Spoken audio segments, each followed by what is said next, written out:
Welcome to Seat Time, everybody, the off-road show that brings you all the results, news, and online shenanigans that make being online a good time. We'd like to say thank you to Fly Racing for their support of Seat Time. Please go check them out at flyracing.com.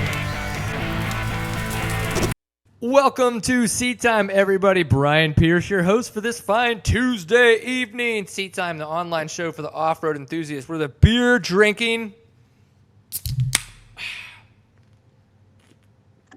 bench racing show that brings you all the off-road news for all you crazy fanatics out there to enjoy.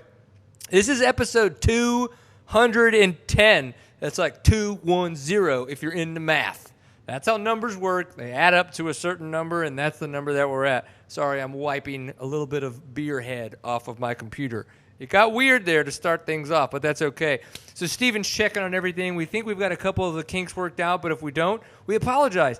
Things may just come to a crashing halt, and it could be a horrible evening for all of us, but we're going to find out. After tomorrow, though, we're going to the Mac store, and we're going to say, suck it to the man. Actually, the man's probably going to have to say, suck it to us, huh? He's going to be like, take my money or give us your money.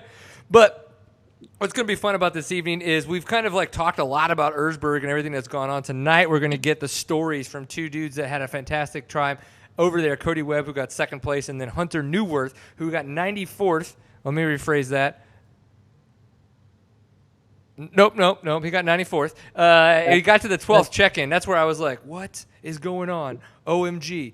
But, so... it's going to be a great time. I'm really looking forward to this. Hunter Neuwirth is going to be on first because he's obviously East Coast. Cody Webb's going to be on about 8:30-ish. I don't know. Hunter may like to talk a lot. We'll see how it goes. But, of course, Seat Time is brought to you not just by myself and Steven Rice, who is the producer behind the scenes, but by Fly Racing, Kenda Tire, and SRT Off-Road. Don't know anything about those guys? Fly Racing, you can find out more at flyracing.com. It is summer.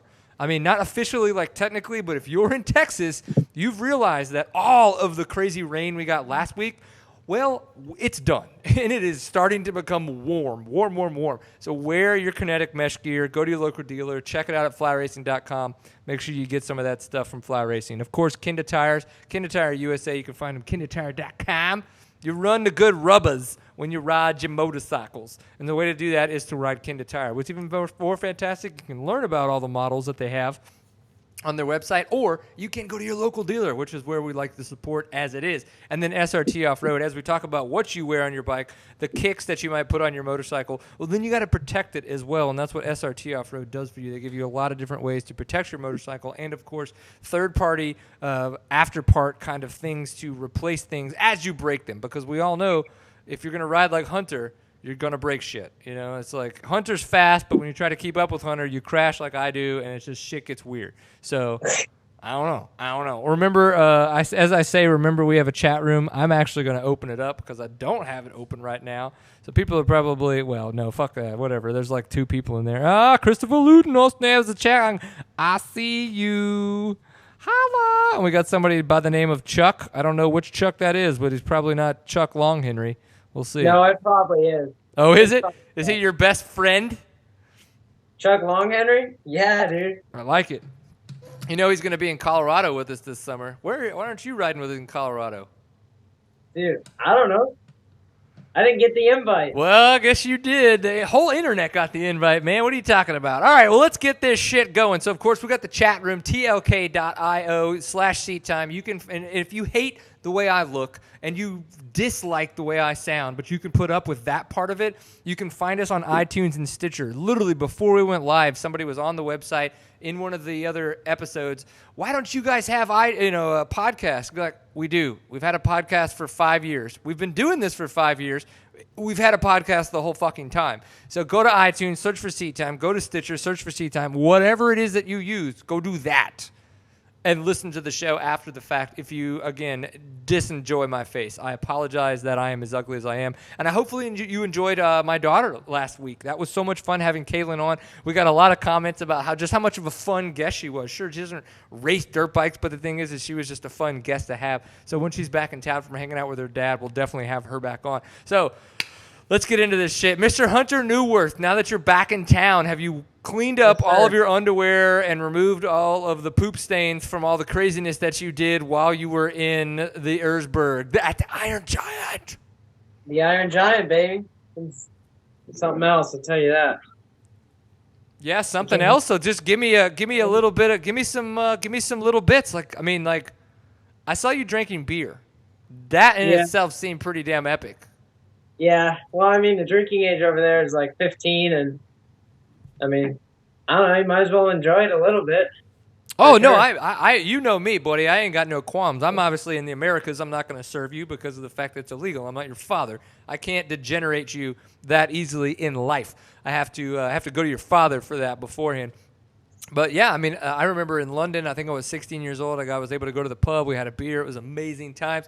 But what's more interesting is let's talk about what brought you to Erzberg this year. So Erzberg last year, you rented the Husky, and you went up to the line. You qualified. You were on the third row. You're getting ready to kick a lot of ass, and then you go, "Holy shit, my front axle's loose!" Right? No, it was the rear axle nut. Yeah, it How do you just came even off. see that? You're in the front of the bike. How do you notice that?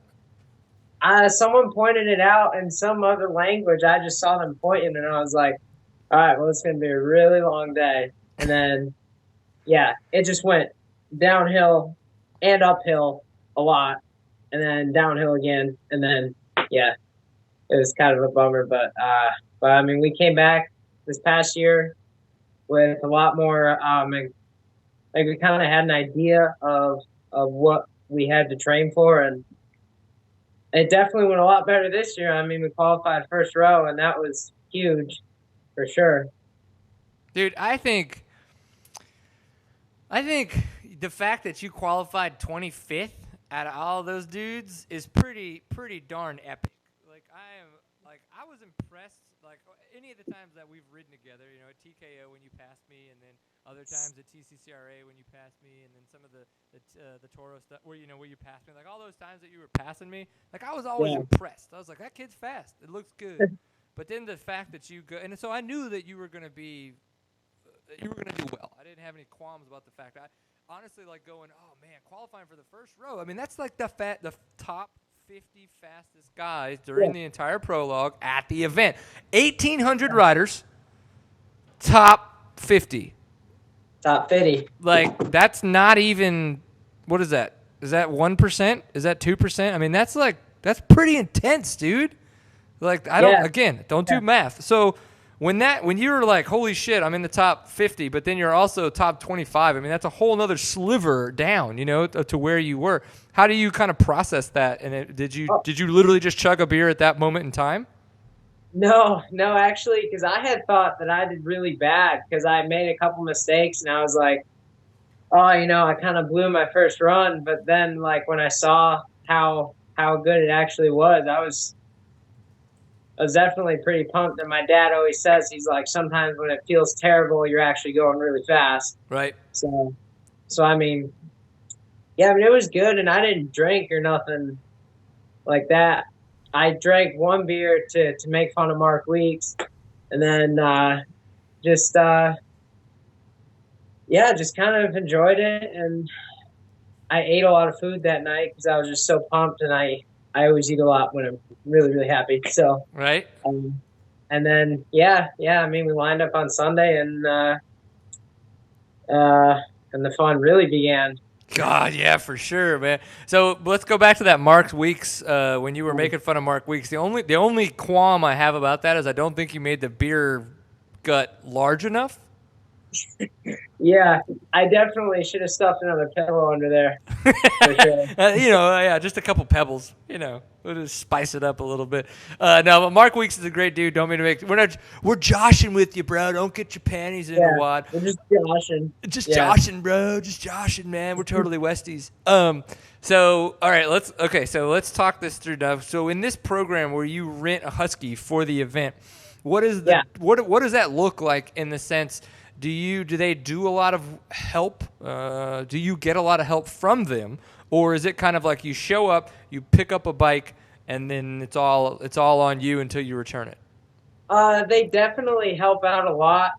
Like, I mean, they'll change out anything that you brought with you, or like you're not comfortable with the bike. Like, they'll definitely work with you all the time until it's perfect. I mean, it was kind of was kind of tough this year because we didn't bring any extra parts or anything. It was just a bone stock Husky, and I mean we set sag and then we just ran it and we got pretty lucky with the bike. I mean, it was definitely a lot different for me because I mean it kind of is a KTM, but it's not at the same time. Like it felt totally different.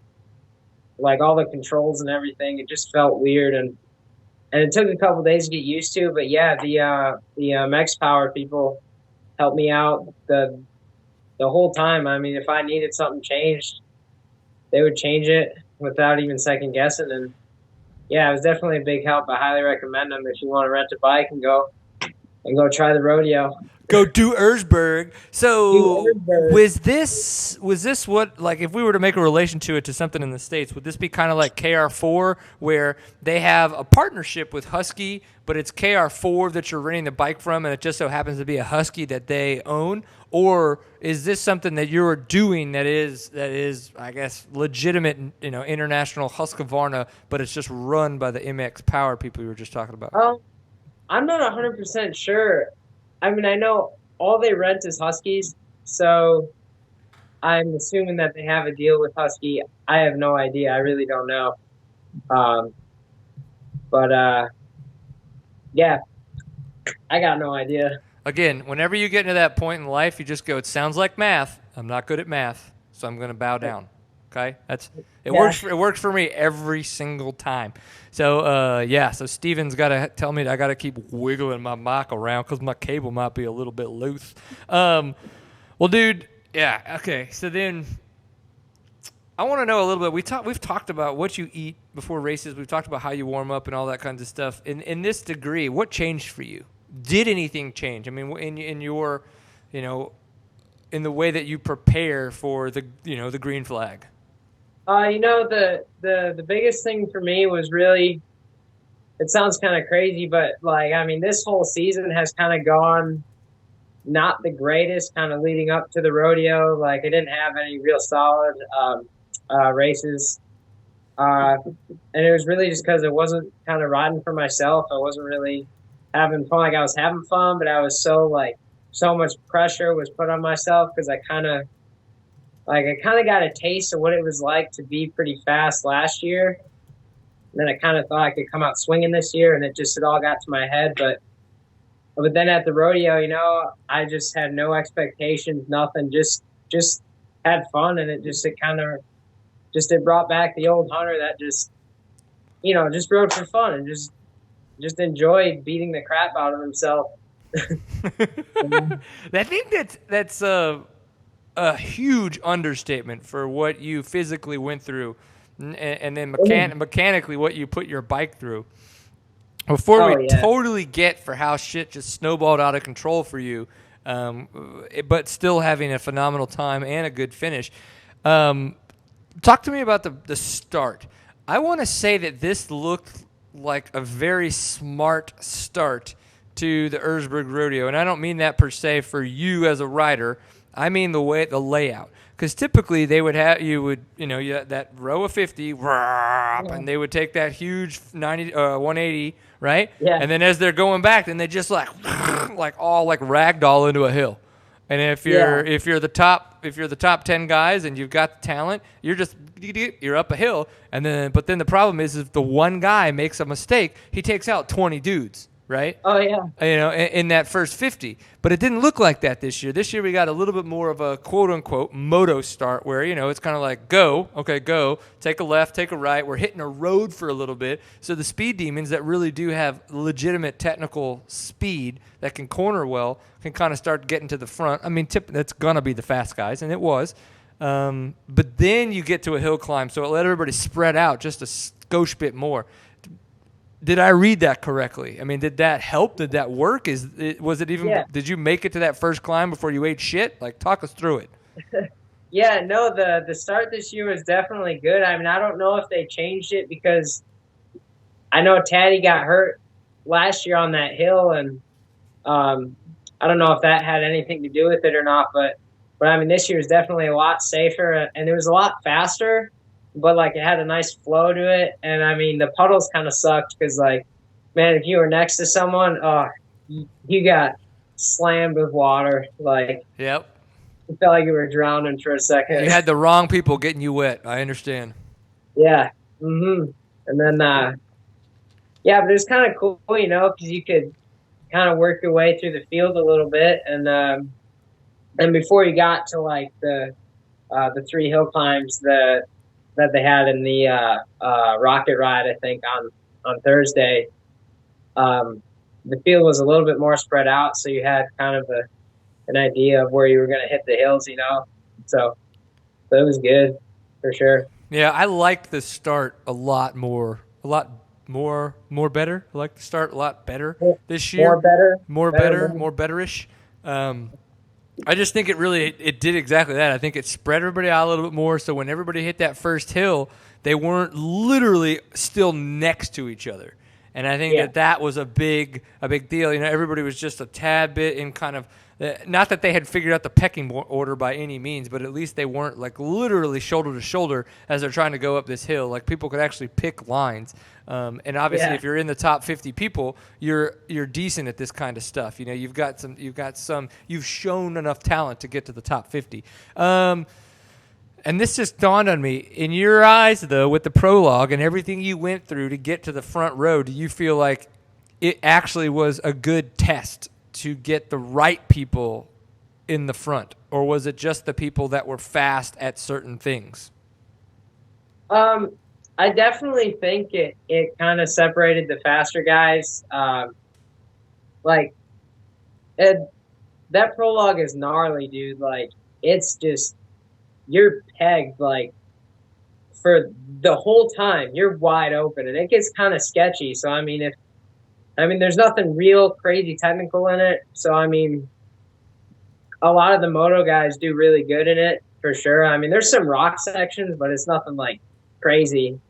And, it definitely, it shows who belongs on the front row, because a lot of times if you're really fast in the prologue stuff, you can ride woods pretty good, I'm sure. So, yeah, it definitely separates in a really good way. Right on. We did Mr. Chuck Long Henry in the chat room was asking about how old was the oldest racer that qualified, if you know, and then how did he do? Again, if you know. I have no idea. Yeah, in all of the stuff that you can filter when looking at the results, age is not one of them, Chuck. Yeah. Apologies. Probably, honestly, Jarvis is getting up there, man. And he won it. What? Yeah. He laid it down for sure. That's fantastic. Oh my gosh, talk about laying it down. Yeah, like watching him. I did get a chance to watch the replay. I woke up as it was ending, so I when it started, I was like 30 minutes from Jarvis finishing, and I was like, nope. So I just started at the beginning. Yeah. And watched most of it. And, he did fantastic. He wasn't really at the front at the beginning, but that's not really ever his style. He's not that crazy dude like you're talking about that's going to be, fifth gear pinned in the prologue. And that's why, 26 is respectable for him in qualifying. But then obviously look at the way that he wins the events. He just gets out. And he just becomes, like a locomotive and just goes. He doesn't ever really get stopped by anything. Nothing deters him. So it's really, really interesting to watch that dynamic that he puts out there. So take us through now. We got about 10 more minutes before we got to go and talk with Mr. Cody Webb. But so you've got stories upon stories, and so talk to us about just some of the highlights, man, for sure. Like some bitchin' checkpoints. Did anybody flash their boobies? You said that you got a chance to drink a beer on the hill. All kinds of fun stuff. Well, the first thing that happened was the crash. Like maybe, I don't know, 5-10 minutes into the race, I totally yard sailed, just like this, just like that over the bars. So tell us again what was that? 5 minutes into the race? Like where was this? Yeah, actually probably a little farther, probably 10 minutes. Honestly, it was before check one, I think. I don't really remember exactly, but it was on a fast kart road, and it was in the prologue. It was just a hill and the rocks that kind of started to show up, and I don't know, the rear end just started bouncing, and and then the front end just stopped and it just tucked, and I just went right over the bars, like flat on my face, and the bike just came and landed right on me and just kept rolling, and it totally exploded my whole camelback. And I mean, I'm pretty thankful that I had that though, because it probably saved my back from pretty big injuries. But yeah, yes, I would imagine so. yeah. I mean, it took a while to get going though. Like I was on my hands and knees for like 2 minutes on the side of the track, just like making sure I can move. I unfortunately have quite a few recurrences of. I'm recollecting some memories of understanding exactly what you mean. It's that body check, that mental like, where am I at in the world? Yeah, yeah.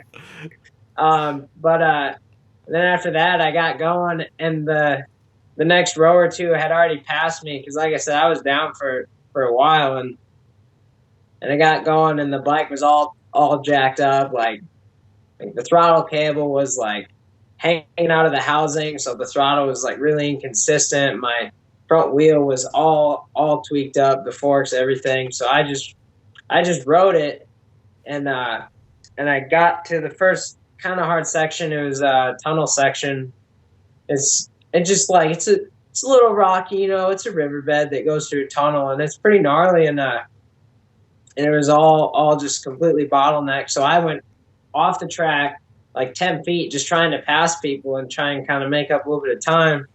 And then I somehow punctured a hole in my radiator. I have no idea how, and all my coolant just started leaking onto my exhaust pipe, and I'm like inhaling this freaking antifreeze steam, and I'm like barely moving, so I'm getting dizzy from that.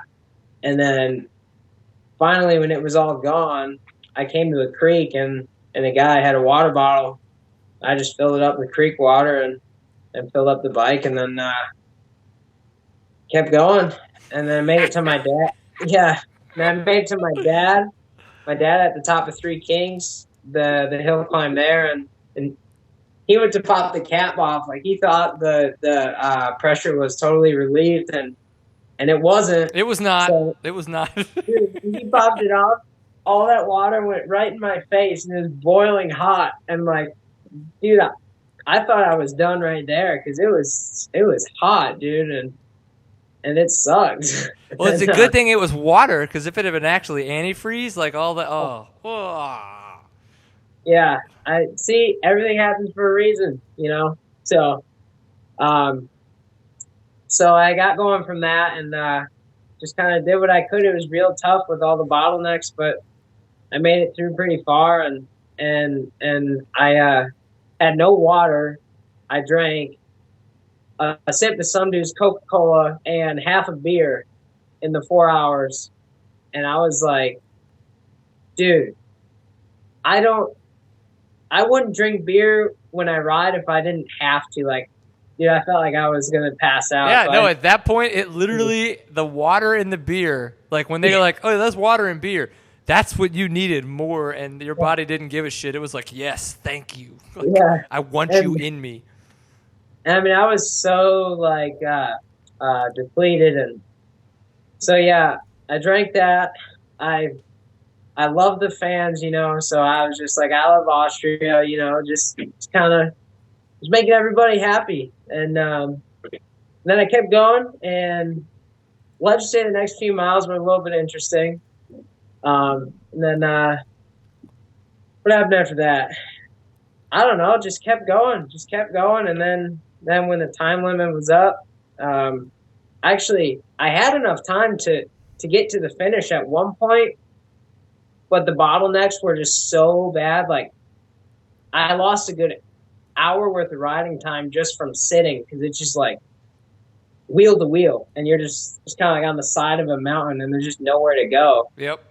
And then, I mean, they're all kind of done racing, and I mean, like me, like I wanted to keep going, but like it was just everyone just kind of sitting on the trail with their helmets off, and then you go and try and get around them, and they get all pissed off, and you're just like, I thought this was a race, you know? Like, I want to keep going. Yeah, that's got to be tough, man. Like, and there's been times, even though I know it's not to the degree that you've seen, but even at the TKO, we've seen a little bit of that. There's like really tough hill climbs and stuff like that, and then you get to a certain point, and there's dudes that's just like, you know what? I've tried it 2 or 3 times. This is where I've gotten stuck, and I'm not moving my bike, and I'm taking my helmet off right here, and you're like, but you're in the way. Like, yeah. Like Exactly. I don't care if you just even move like 2 feet that way. Like that's cool. Like, but where you're at, that's what the fudge. The chat room was kind of asking. I thought Chuck's a good question. Were you running a recluse? And if not, that's cool. That must have sucked. But do you know like were a lot of guys running recluses? I have no idea. I know that I would probably not want an auto clutch out there anyway, just because you don't have as much control. I think personally. I mean, I don't know. Maybe the top dogs are running them. I have no idea. But I know sure as shit I would be. Yeah. Sure as shit. Okay, so, and then Blink in the chat room again was asking, so how hard was the time change for you to get used to sleeping, eating, et cetera, or did you go early enough to see your family where that kind of negated, you know, having the time change and stuff? We went a week early, and it wasn't that bad. I mean, I didn't sleep much, but like I was never really tired. To be honest, the worst part was coming back, just because like I would get real tired at like 5, 6 in the afternoon here, and then wake up at like 4 in the morning, which is actually kind of nice because I never get up that early, you know. But I mean, now that I'm back here, I mean, why would you? The Lego store opens at what, 10? Yeah, dude, I wish I worked there again. But yeah, dude, it was definitely. I mean, it took a few days for sure to get kind of used to everything. Yeah, and I think I remember we'll talk to Cody Webb about this for sure. But that, as he said 2 years ago, when he did when he kind of started really getting into the super enduro and going over there a lot more, that was what he realized. You know, with school schedule and all that kinds of stuff, he just wasn't going to do as good at the super enduros then because of the fact that he couldn't come over early enough to get acquainted to the time change and to really get his body adapted, and then also because of the food. So even if you get there early enough to, say, figure out the sleep schedule and get yourself there, does that mean you found enough time to find the right grocery stores that you want to go to or the right places to get the kind of food that you know your body needs versus the kind of, you don't just want to shove anything into your body at the level that you guys are performing. So, or you, in this case, 4 hours of fucking being on a mountain, you want whatever you can put in your mouth. But dude, I'm telling you though, like when I came over there, the food over there is so much better. Like I felt great from just eating their food for sure. Like it was better than here. Yeah. Oh, the food over there is epic. Yeah. Yeah. When we were at the ISDE in 2012, yeah, literally at that point, they're like, I'm like right in the middle of being a picky eater. Like I've got my weird things and stuff, but I'm like, But like over there, I mean, like everything was epic. So yeah. That's pretty pushing. All right, dude. Well, we're gonna have to let you go here in a minute, but just give me some last minute tidbits. Anything you want to shout out? Maybe something I didn't ask you. Maybe you caught crabs. I don't know. Whatever it is. Caught crabs, yeah. No, not quite. You're like, bro, I'm 17. It didn't happen, okay? Yeah. No, I mean, the only thing is I really, really got to thank Chuck Longhenry for sure for all his help, and Jerry Bernardo from FAQ Racing to kind of help me get an interview with Red Bull. That was pretty cool. Then, just I mean, all my sponsors and all my friends. Eric Fotheringham from Hammer Nutrition, he gave me all these supplements that really helped me out for sure. So that was sick, and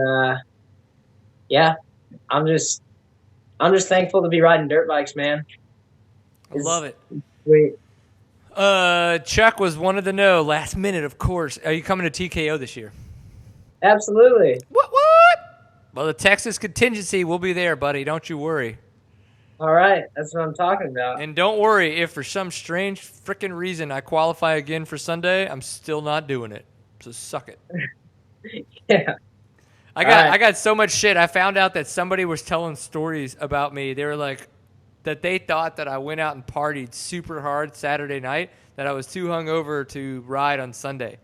And I was like, no. I was like, when I've qualified, my dad pretty much called me a pussy to my face for not racing on Sunday. And I said, Dad, I didn't come here to race on Sunday. I came here to race on Saturday and take pictures on Sunday because I like doing that. And he's just like, And I was like, no, that's not why I came here. And okay, whatever. And then I come to find out that there's people talking about how drunk I got Saturday night, and then I woke up so hungover on Sunday I didn't ride. I was like, no, but okay. You suck it. Dude, whatever works, man. Whatever keeps it fun. I know, that's the thing. That was one of the best weekends I had riding in a super long time, minus seat time adventures in Colorado, especially that summer. Yeah. But, so I had so much fun, and I everything I wanted to accomplish, I accomplished that weekend. It's like, hell yeah, that's a win. You know what I mean? For sure. I feel you. All right, buddy. Well, thanks for being you. I'm glad you had a great time, and we'll just have to see if we can continue to raise enough money to get you back there next year, and then hopefully this time you can actually keep your bike upright for the first 10, 15 minutes of the event. Yeah, for sure. And who knows? Who knows what'll happen, man? It'll be sick for sure, though. You're like, I'm chasing you down, Jarvis. I'm coming, sexy man. For sure, man. I like it, dude. Well, thanks again for coming on the show. We really appreciate it, and we will definitely be chatting with you soon. Yeah, sounds good. Peace. All right. Well, as we go ahead and get Cody Webb up here on the show, I'm going to talk to you a little bit about Dirt Buzz that's been going on this past weekend. So we had the Full Gas Sprint Enduro in Tennessee, Altamont, Tennessee. And Josh Drain got the overall, Russell Bobbitt in second, and Lane Michael in third. It was neat because it said that everybody thought that it was going to be a mutter and the rain was coming in, all this kinds of crazy stuff. But one of the things is it didn't hit when they thought. So as they said, Saturday was super epic and most of Sunday was pretty bitching, but the rain did kind of come in there at the last back half of the weekend. So that kind of sucked for everybody. But it's funny looking at the video that Mason Rader put together and the pictures is the rain is coming down as they're taking the pictures. So it was kind of interesting to see. We did have the Baja 500 this past weekend, and I wanted to get a little bit more in depth on some of the stuff that went down, but I'm going to do a little more research. That might be something I'm going to go into next week. I knew that there were a couple deaths this past weekend, riders and spectators. But again, I kind of want to learn more about that. Eric Kudla and myself have been talking a lot behind the scenes, but I want to talk to some more people that were there as well, just so I'm a bit more educated, so I can kind of bring that information to you guys. But in the Pro Moto Unlimited, Colton Udall and Mark Samuels got the win, and then it was 45X that got second, 37X in third, 3X in fourth, and fifth was 10X, which was Skylar Howes and Joe Watson. It's good to see that. We did have the Idaho City 100 ISE qualifier this past weekend.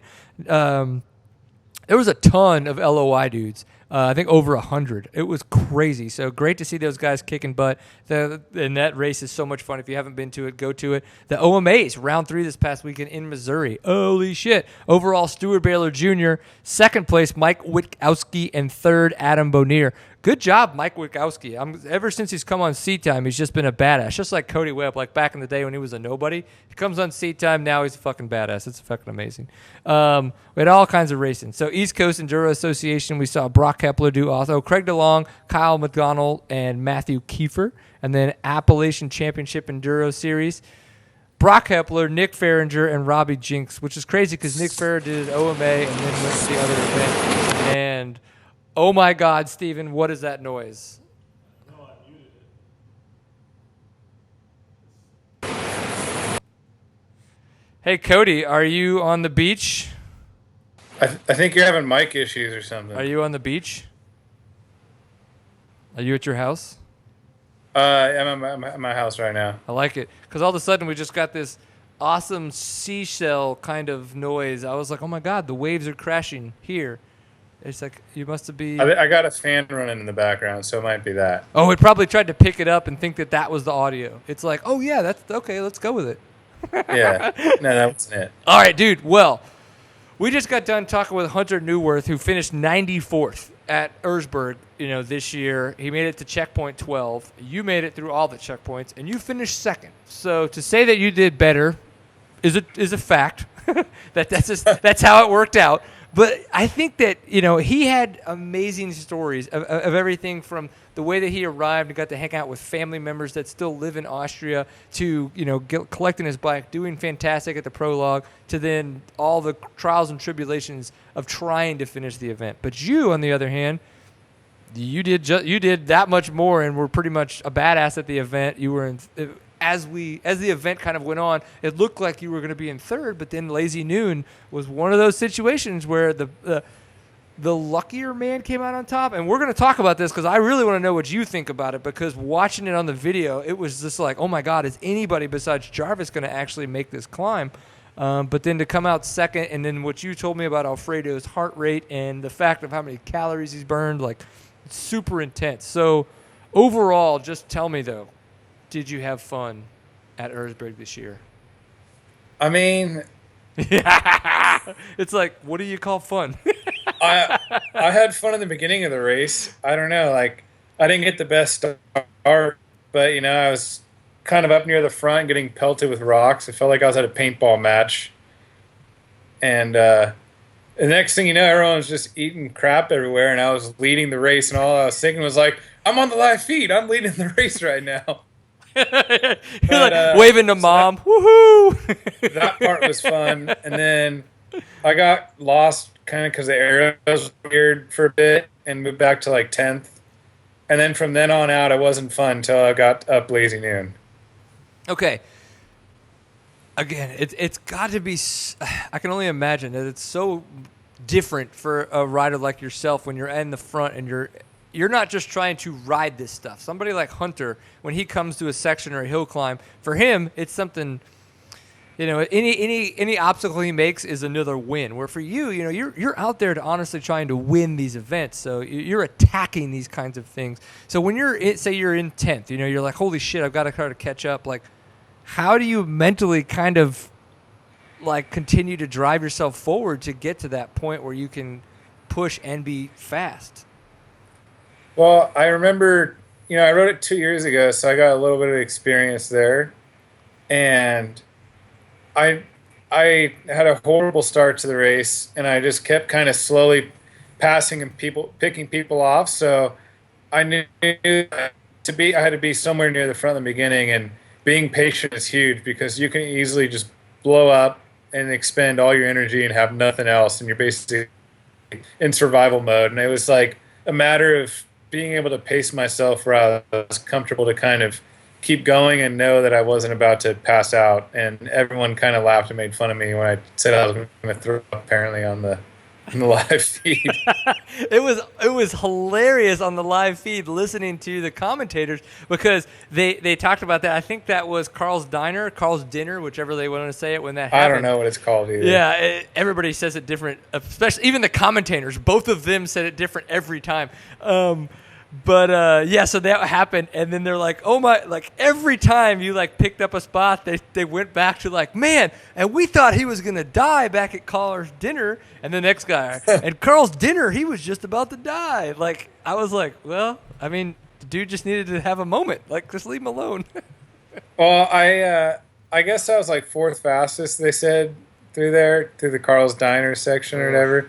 I mean, I had a good pace, and I could go fast, but I couldn't hold it. Like I said, it was a matter of preventing myself from going over the limit. So I would ride I felt like I was fast when I would get going, but I knew that I had to stop and take rest or I would be pooped for the rest of the race. And I guess it showed I had just enough energy there at the end to get up Lazy Noon better or something. I don't know. Yeah. So okay, let's talk about the beginning of the race because this was one of the things I talked with Hunter about. Now, you said you did get a chance to do it 2 years ago, and that's still back in the day where they had the 50 people up front. They said go, green flag. You take a 180, and you're going back the way you came, but you're headed all together pretty much shoulder to shoulder straight into a hill, right, into a hill climb out of the pit. Where this year we got a little bit more of a moto start in the sense that it seemed to string people out a little bit more before you got to any technical bits.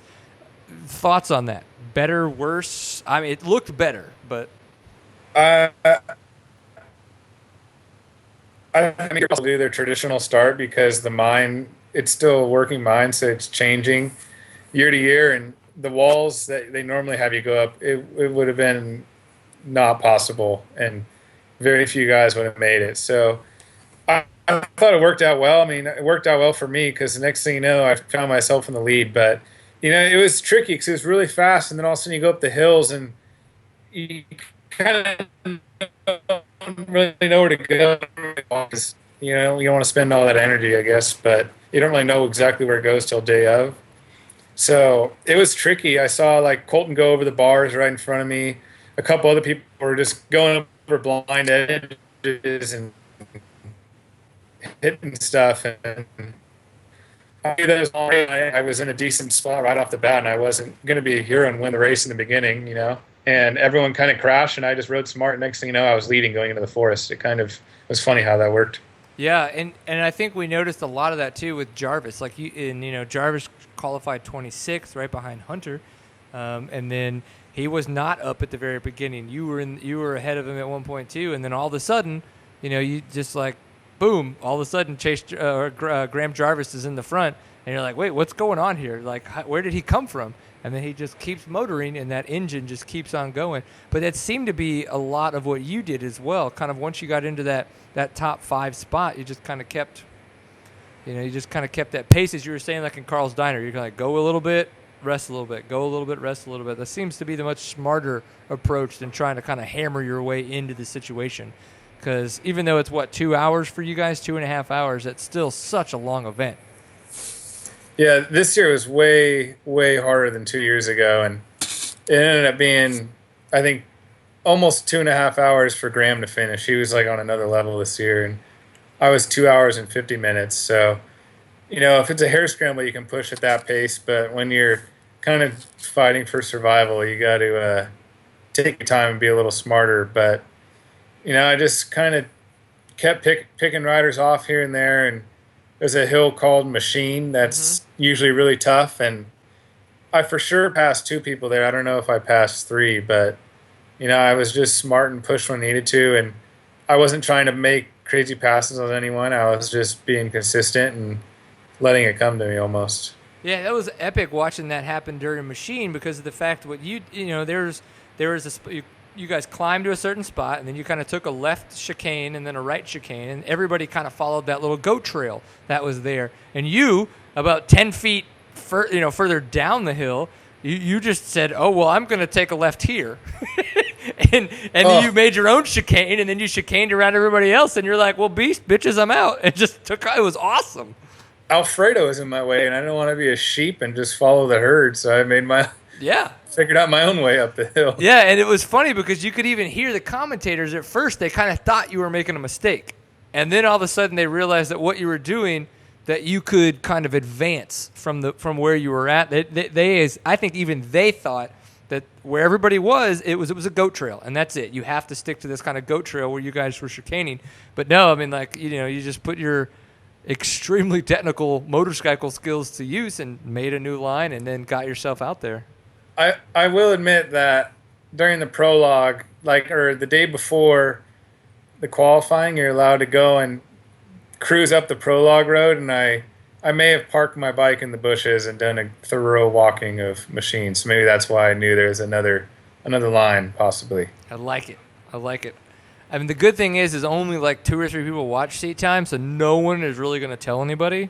So I don't think it's a big deal. And you have your Red Bull hat on, which is like a Red Bull event, so they're definitely not going to tell anybody.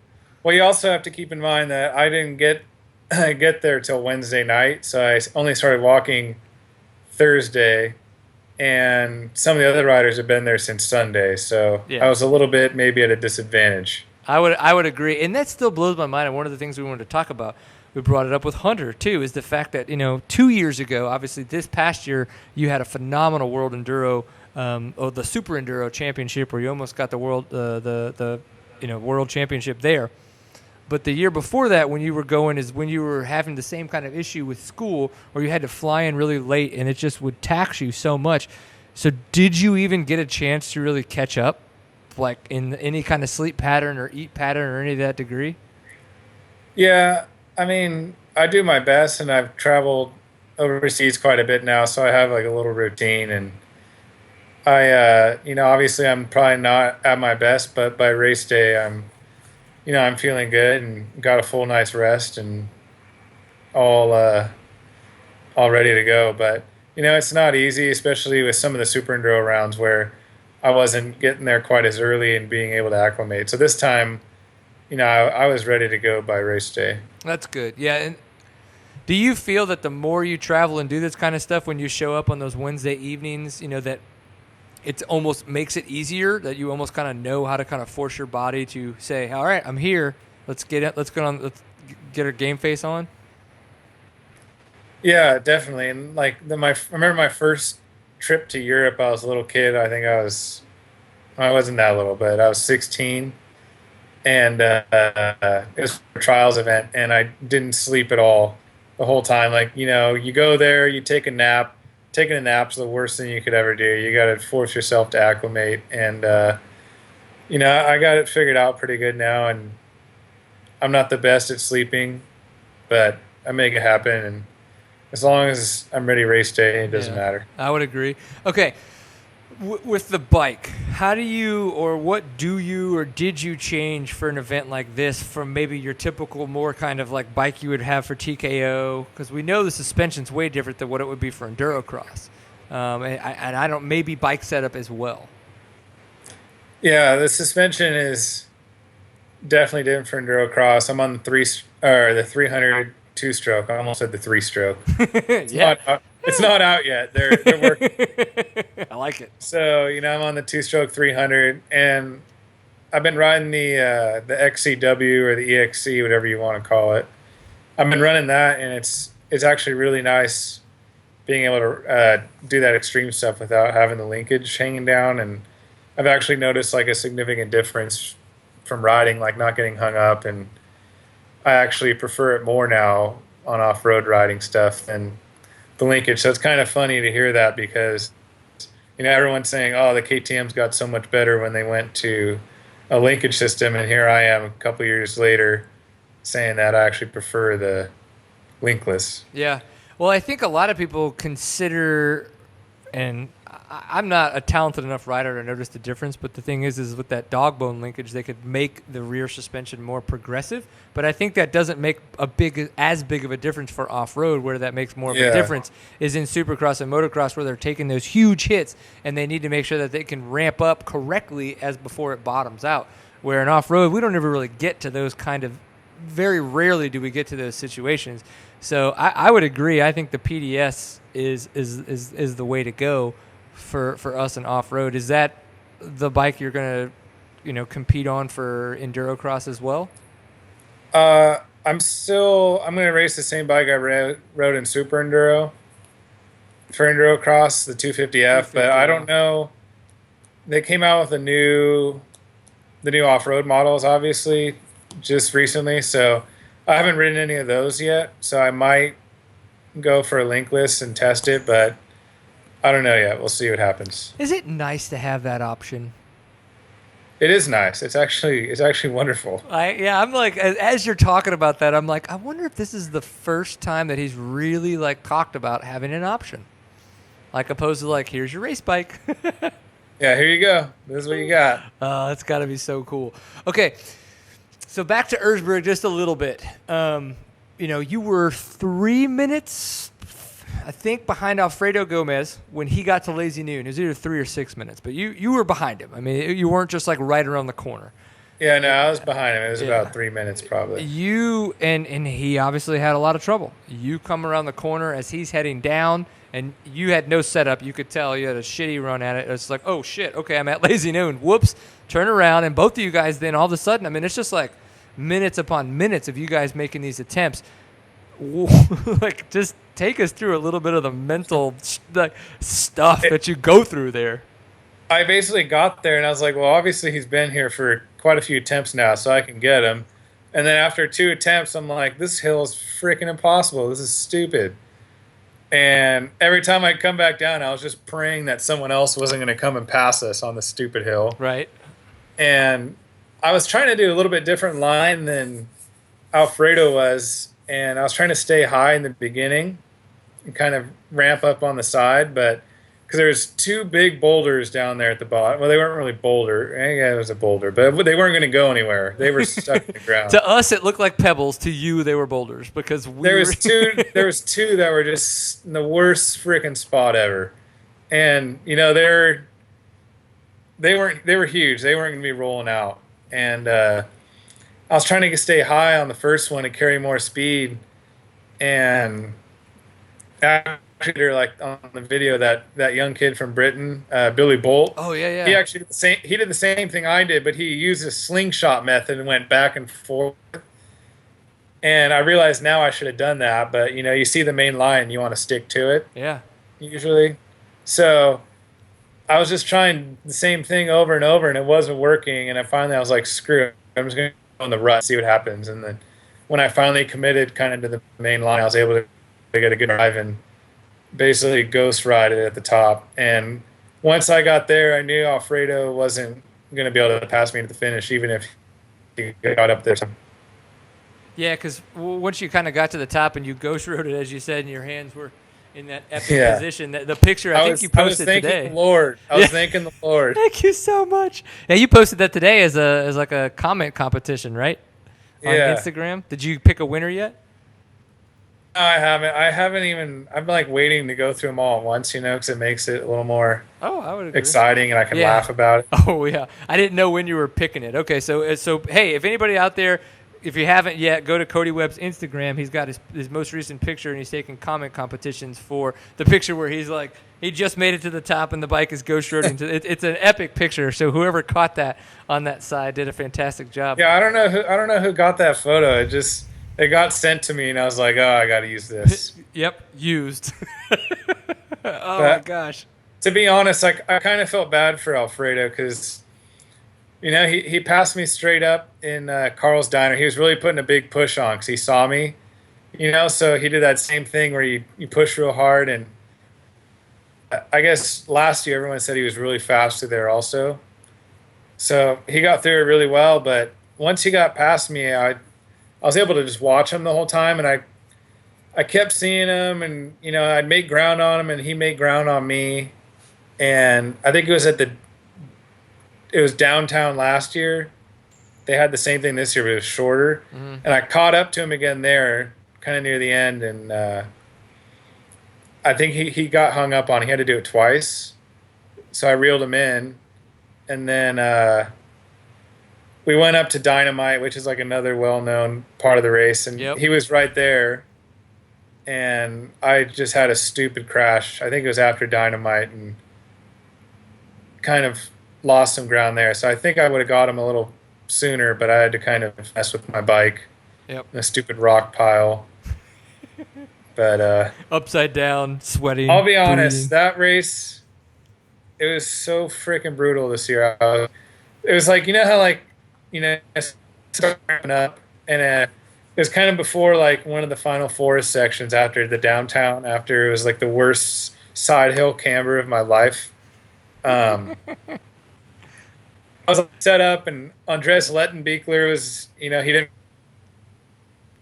race it this year.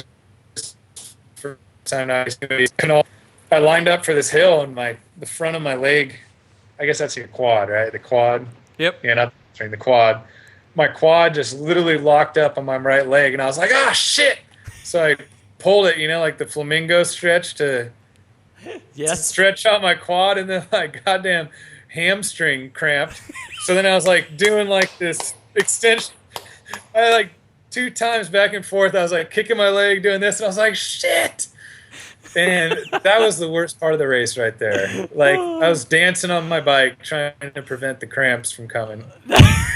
So, do you have GoPro footage of this offhand? No, luckily no one saw it, I don't think. And Andreas was probably wondering what the hell I was doing down there at the bottom of the hill, but it's like some feng shui yoga move, just getting your chi all together. Oh, and then my I was also running I like duct taped some goos and stuff to my handlebars just for energy, Yeah.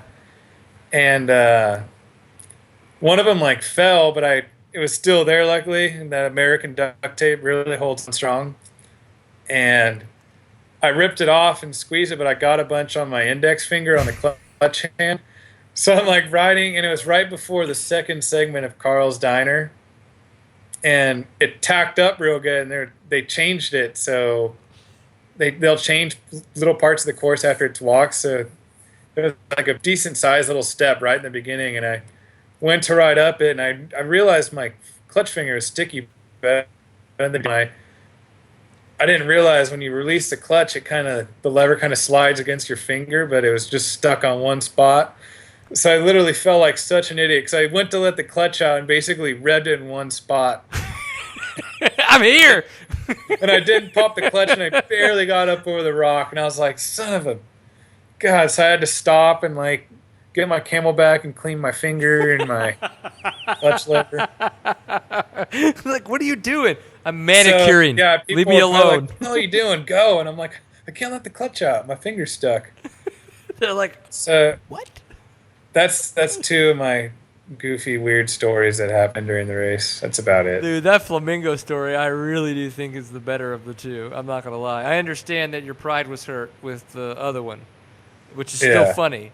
But my only fun thing with cramps in that is I got stuck. I cramped up so bad that my clutch, it just like pulled in my forearm, just like locked up, and my fingers were on it. And I was like, I can't get it off, and I had to pull off the trail so I could let people by, and I had to like rip my fingers Fold all off, your fingers back, and then just like, and then I realized I can't just like feather it anymore. I have to like be very diligent, and it took me about another mile or two to like work out that cramp. But holy shit, that was the funniest thing. But the flamingo dancing, because of the fact you even said flamingo leg, was like it ingrained in me forever.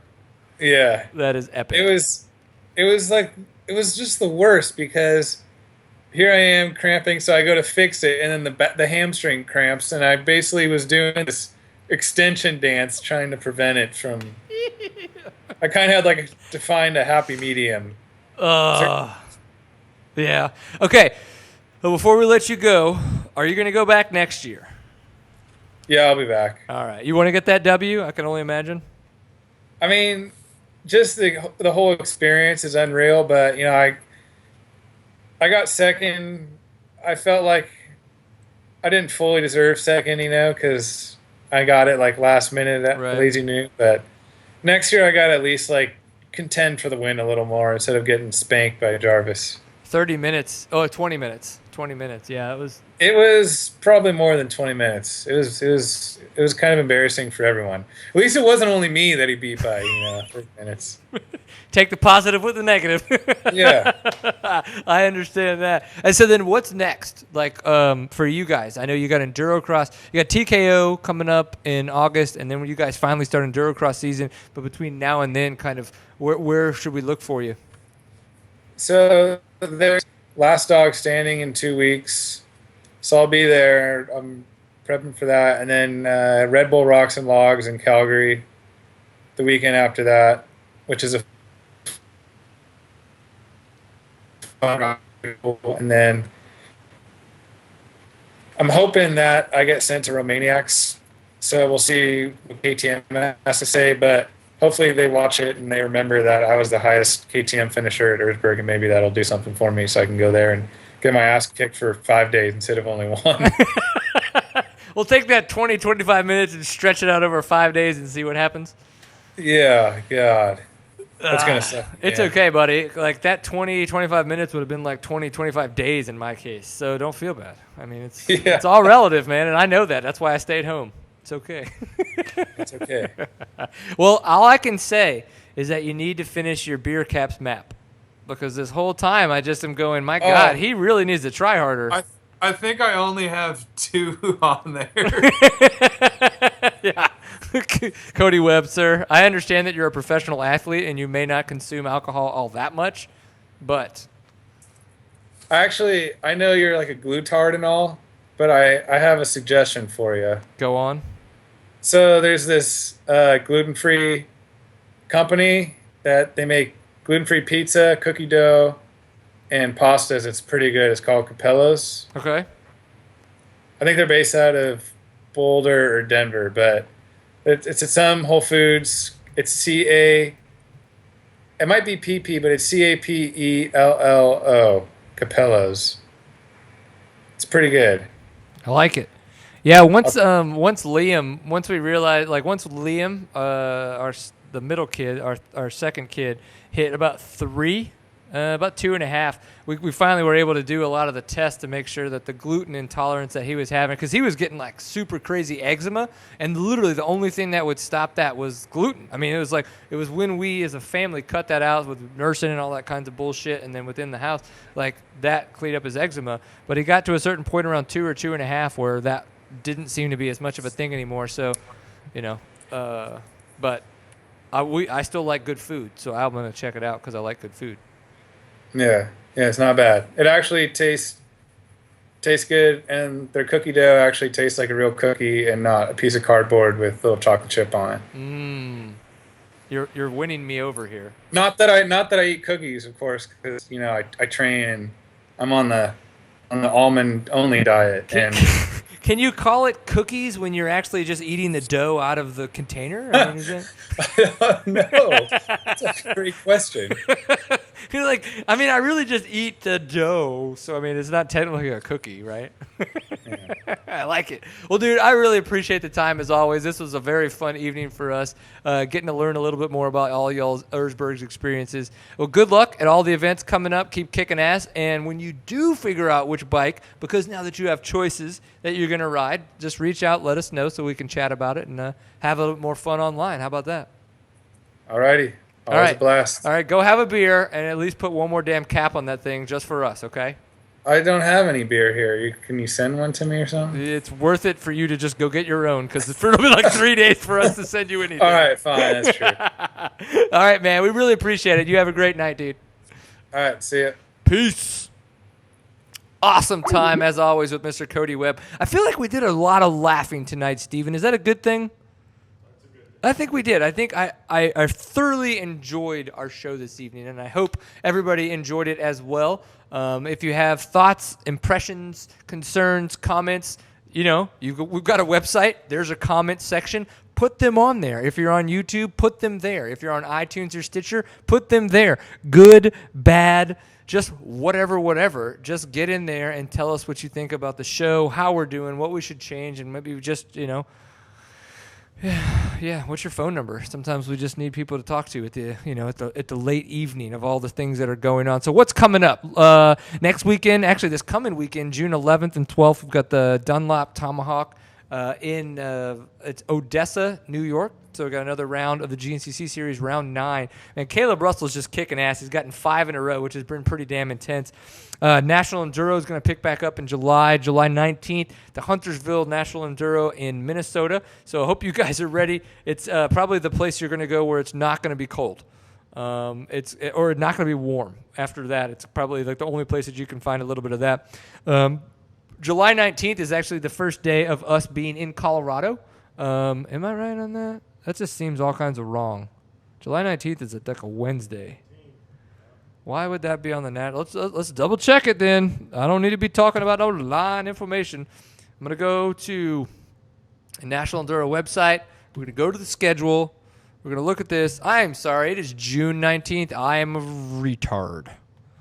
I have moments, people. Everybody knows this. June 19th, which is this month, is the Huntersville National Enduro in Minnesota. So don't screw that up. Let's see what's next, though, because it would be something in July, I'm sure. July 24th, which is the last day. That's go-home day from Colorado, so that's going to be a good time, Seat Time Adventures. Start looking out, man. We're going to be putting some teasers out there for you guys for everything that's going on in Colorado. It's going to be a damn good time. Of course, thank you very much to Fly Racing for supporting Seat Time, to Kenda Tire USA for supporting Seat Time, and for SRT Off-Road for supporting Seat Time. If you enjoy anything that we do within Seat Time, please go to your local dealer and support the people that support us, because that is the best thing to do. Support your local dealer and support people that you know are very involved in the sport. Don't just buy something because it's on sale. Buy something that's going to make a difference to the sport that you want to be involved in. This is the best way to do it. So thank you guys again for paying attention. I know the Shady Borough Enduro, we really, really want to go, but there's other people that can't make it happen, so it's just not going to happen. It's unfortunate. Soon. It's just bad timing on everybody's part. But thank you guys for paying attention. Again, this has been Seat Time, episode 210. I am your host, Brian Pierce. You can find me on the internet at Woody B. Pierce. You can find Seat Time at Seat Time on Instagram. Our website is seattime.co. On Facebook, it's facebook.com/seattime. On Twitter, it is at seattime_co. And then, of course, iTunes and Stitcher, YouTube, all of those things. Find us, subscribe to us, enjoy the shit out of it, and we will see you next week. Peace.